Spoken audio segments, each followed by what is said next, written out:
question. Even as there is push for justice to be there, many have said, including the civil rights groups, that giving out money does not offer justice. Yes. But that notwithstanding, we look at the statements that have come as well from different quarters as we approach the anniversary. We said, Nyinyi endeni tuta, what Molo MP said.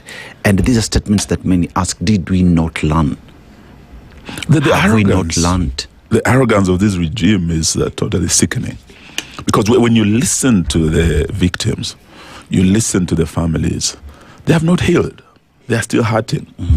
I don't know if you remember this poem about a parent crying and talking to God, that God, if you've taken away my child, give me the strength to dig his grave, for grass will grow. We must thank the media, because you have been able to follow up with these families. Last night I was watching one of the families in Nyanza, and they were showing grass growing on the grave of this young man. I think it was just 23 years. Was killed walking to work.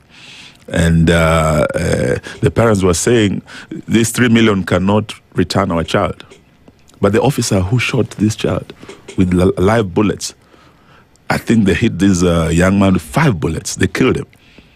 He's not been investigated, he's not been arrested, he's not been held to account for the misuse of the firearm and for the killing of this young person.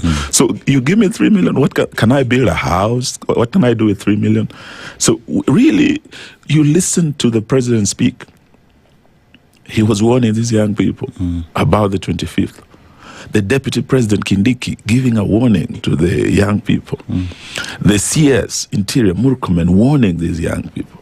The PS, Raymond Omolo, warning the young people. Yesterday I was listening to the government spokesperson, Mwaura. So what you're seeing is a very arrogant government saying, no, we've sorted you out. We don't want you on the streets. And if you are coming at your own peril, we cannot guarantee you. If the goons come in, and listening to CS, I think it was last night, they were saying we do not have enough police officers to guarantee that goons will be kept home. So what are they saying? They are basically intimidating these young people not to come out.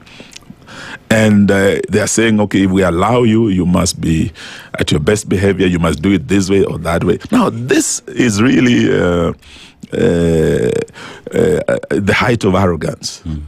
What these families want is to honor their fallen heroes in their own way. If they choose to stay home and they say, we are not going to school, we are not working today, we'll stay home and remember Albert Ojwang, remember Rex Masai, remember Denzel Omondi, remember Willie Sitati, and all those who were killed. It is their right to do it.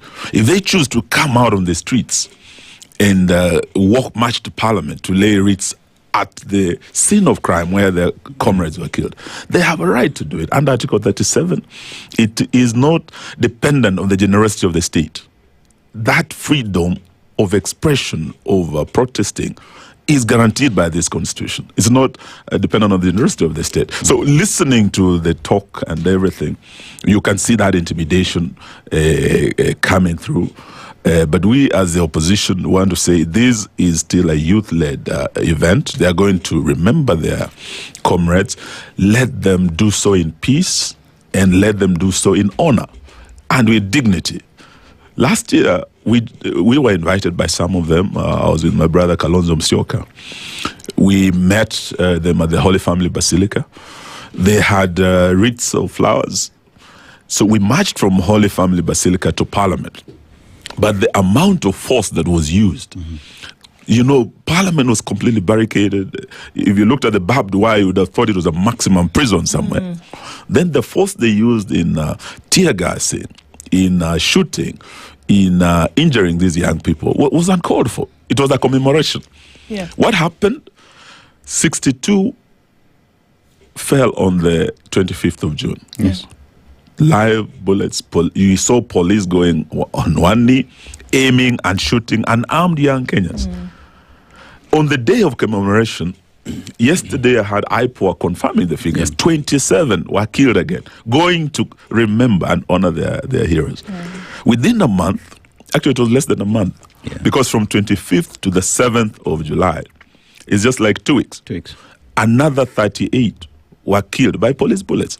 So meaning within the month of commemoration, almost another 60 people were killed by the same police. Yet we are not ready to hold to account these people. Out of all this, you look at the report given, only 3 cases. What does that mean? It means this government is not ready to ensure accountability and to hold accountable all rogue officers who are misusing firearms, using live